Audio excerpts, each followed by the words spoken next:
आपका स्वागत है और मैं हूं आपके साथ प्रिया तिवारी। उत्तर प्रदेश राज्य के निर्माण निगम के एमडी आरएन सिंह एक बार फिर से सुर्खियों में है। दरअसल हाल ही में कुछ ठेकेदारों और निर्माण एजेंसियों ने एमडी आरएन सिंह पर गुंडा टैक्स, कमीशनखोरी और टेंडर मैनेजमेंट जैसे कई गंभीर आरोप लगाए। इन आरोपों के बाद लोक निर्माण विभाग में हड़कंप मच गया। विभाग में कथित तौर पर चल रही इन अनियमितताओं का सच जानने के लिए इंडिया सुपरफास्ट की टीम ने एक हाई प्रोफाइल रियलिटी चेक किया। हमारे सहयोगी अविनाश ने जब इस पूरे मामले की गहन पड़ताल की तो जो तस्वीरें सामने निकल कर आई हैं वो इन तमाम आरोपों के बिल्कुल ही उलट थी। देखिए हमारी ये खास रिपोर्ट। उत्तर प्रदेश राज्य की निर्माण निगम यानी यूपीआरएनएन इन दिनों आरोपों की भंवर में है। कुछ ठेकेदारों और निर्माण एजेंसियों ने सीधे विभाग के एमडी आरएन सिंह को कटघरे में खड़ा कर दिया है। ठेकेदारों का आरोप है कि विभाग में टेंडर पास करने और पुराने बिलों के भुगतान को क्लियर करने के लिए कथित तौर पर अवैध वसूली यानी गुंडा टैक्स और कमीशन की मांग की जाती है। ठेकेदारों ने यह भी दावा किया कि मनमाफिक टेंडर मैनेज न होने या रिश्वत न मिलने की स्थिति में कई महत्वपूर्ण टेंडरों को जानबूझकर निरस्त कर दिया गया है। नियमों के बावजूद उनकी जीएसटी भुगतान को भी बिना वजह रोका जा रहा है। संगीन आरोपों की इसी फहरिस्त का सच जानने के लिए इंडिया सुपरफास्ट के संवाददाता अविनाश ने लोक निर्माण विभाग और निर्माण निगम के दफ्तरों में जाकर हर फाइल और हर दावे को खंगाला। लेकिन जब हमारी टीम ने इस मामले की अंदरूनी और जमीनी पड़ताल की तो हकीकत कुछ और ही बयां कर रही थी। रियलिटी चेक में सामने आया कि एमडी आरएन सिंह पर लगाए गए तमाम आरोप पूरी तरह से निराधार, मनगढ़ंत और भ्रामक है। असल में पारदर्शिता और कड़े नियमों के तहत काम होने की वजह से टेंडर पूल करने वाले सिंडिकेट को ठेके नहीं मिल पा रहे थे, जिसके चलते अधिकारी की छवि धूमिल करने के लिए पूरी पटकथा रची गई थी। खुद प्रबंध निदेशक आरएन सिंह ने इस पूरे मामले पर अपना रुख बेहद कड़ाई से साफ किया है। उन्होंने दो टूक शब्दों में कहा कि उनके ऊपर लगाए जाने वाले सभी आरोप पूरी तरह बेबुनियाद है। जो भी चीज़ सोशल मीडिया पर है वो नितांत गलत और असत्य है। इसका कोई आधार नहीं है। न तो टेंडर में किसी तरह से L1 के प्रापक एमडी का कोई रोल होता है, बल्कि इसके लिए 6 सदस्यीय जो कमेटी होती है वो जोनल स्तर पर होती है। जहाँ तक जांचों का सवाल है, पिछले साल मई महीने में जो जांचों शिकायतें की गई थी एक कतिपय शिकायती गैंग द्वारा, उस पर शासन द्वारा संज्ञान में लेकर के जांच कराई जा चुकी है। लोकायुक्त और विजिलेंस के लिए मेरे द्वारा किए गए भ्रष्टाचार की कोई उल्लेख नहीं है, अपितु वो तथ्य है कि उसमें अंशु मालिनी और अशोक कुमार द्वारा किए गए भ्रष्टाचार की मेरे द्वारा जांच न किए जाने की बात कही गई है, न कि मैंने खुद कोई भ्रष्टाचार किया गया। लोकायुक्त और विजिलेंस की किसी जांच में मेरे द्वारा भ्रष्टाचार किए जाने का कोई उल्लेख या कोई आरोप नहीं है। निगम की टेंडर प्रक्रिया में एनआईटी पे टेंडर लोड होता है। उसके बाद एक 6 सदस्यों की कमेटी मापदंड स्तर पे उसका परीक्षा निरीक्षण करती है, जिसमें कि सिविल के जीएम, सिविल के पीएम और अकाउंटेंट होते हैं, और इसी तरह इलेक्ट्रिकल के जीएम, पीएम और अकाउंटेंट।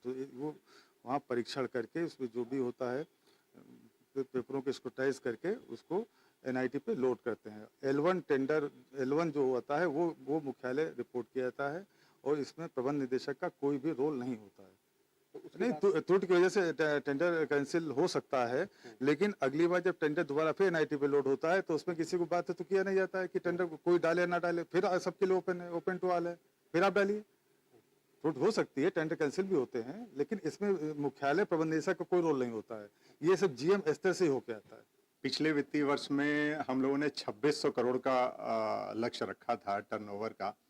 करीब हमारे पास 50 विभाग है जिनके हम काम करते हैं, तो करीब 750 काम थे हमारे जो चल रहे हैं वर्तमान में। तो 2600 करोड़ का लक्ष्य हम लोगों ने 2600 करोड़ का जो लक्ष्य था उसके अगेंस्ट में हम लोगों ने 2627 करोड़ लक्ष्य प्राप्त किया, 100% जो। और ये लक्ष्य प्राप्त करने में एमडी साहब का सबसे बड़ा वो रहा है कि एमडी साहब ने इतनी मेहनत करी है। पहले हमें लग नहीं रहा था कि हम शायद उस लक्ष्य तक पहुंच पाएंगे, लेकिन हमारे जितने अभियंता हैं उन्होंने भी बहुत मेहनत की है। ठेकेदारों का भी बहुत सहयोग रहा है इसमें, क्योंकि सारे काम तो उन्हीं को करने थे। तो हम लोगों ने लक्ष्य पूरा 100% पूरा प्राप्त किया। नहीं, देखिए ऐसी कोई बात नहीं है, क्योंकि जब से एमडी साहब आए हैं उन्होंने काफ़ी सख्ती करी है इसमें, इस मामले में। एक तो हमारे पहले बहुत अराजक तत्व यहाँ पे घूमा करते थे, तो एंट्री बैन की गई है उनकी सबकी, और बाकी सारी पारदर्शिता के साथ जो है काम एमडी साहब के आने के बाद हो रहा है। तो ऐसी कोई बात नहीं है, मेरे संज्ञान में ऐसी कोई बात नहीं है कि गलत काम हो रहा है। तो देखिए, थोड़ा टर्नओवर तो पहले निगम हमेशा से 1975 से निगम काम कर रहा है, और हमेशा जितनी भी प्रेस्टिजियस बिल्डिंग है यहाँ पे वो सब निगम ने ही बनाई हैं। तो वर्तमान में भी 2019 से इसमें यह था कि 50 करोड़ से जितनी बड़ी परियोजनाएं हैं वो ईपीसी के माध्यम से संपादित कराई जाएंगी।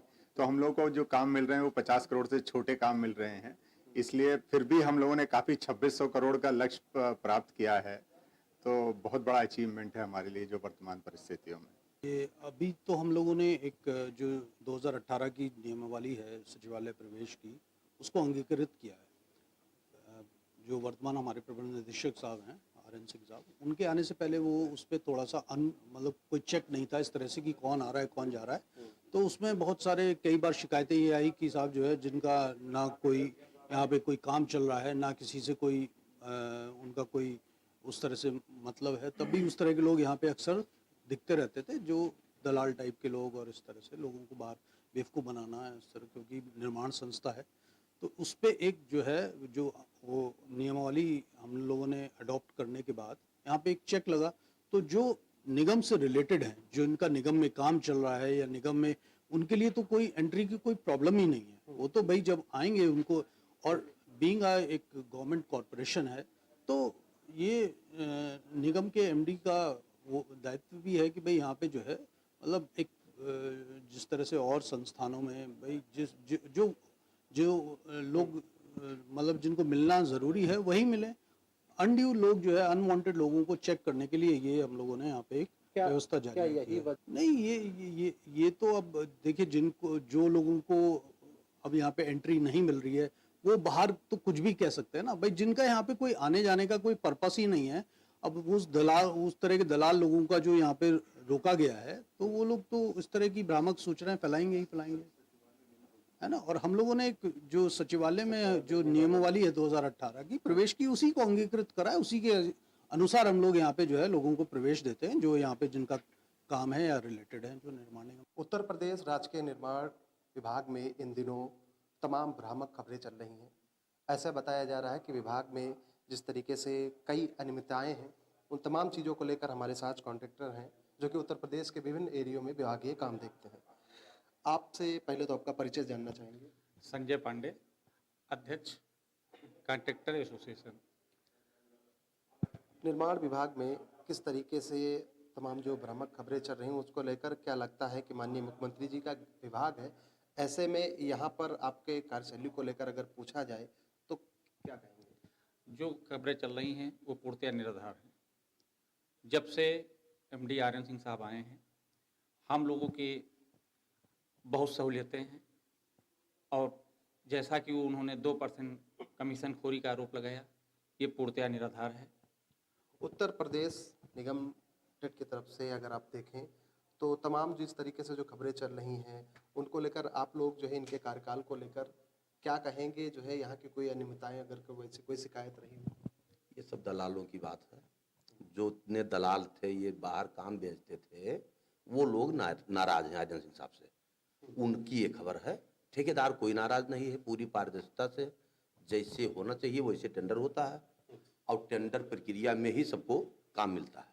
RN सिंह साहब से किसी को, ठेकेदार को दिक्कत नहीं है, जो भी दिक्कत है वो दिक्कत दलाल को है। टेंडर प्रक्रिया को लेकर क्या कुछ यहाँ पर कामकाजों को लेकर बताएंगे आप? हम लोग मतलब बहुत पुराने ठेकेदार हैं यहाँ के, लेकिन जो है जब से साहब आए हैं तब से जो है चीज़ों को बहुत पारदर्शिता से किया जा रहा है। इसमें कोई भी बिचौलिया का काम खत्म हो चुका है। हम लोग डायरेक्ट काम अपना मिल लेते हैं, हर चीज़ मतलब विस्तारण हो जाता है।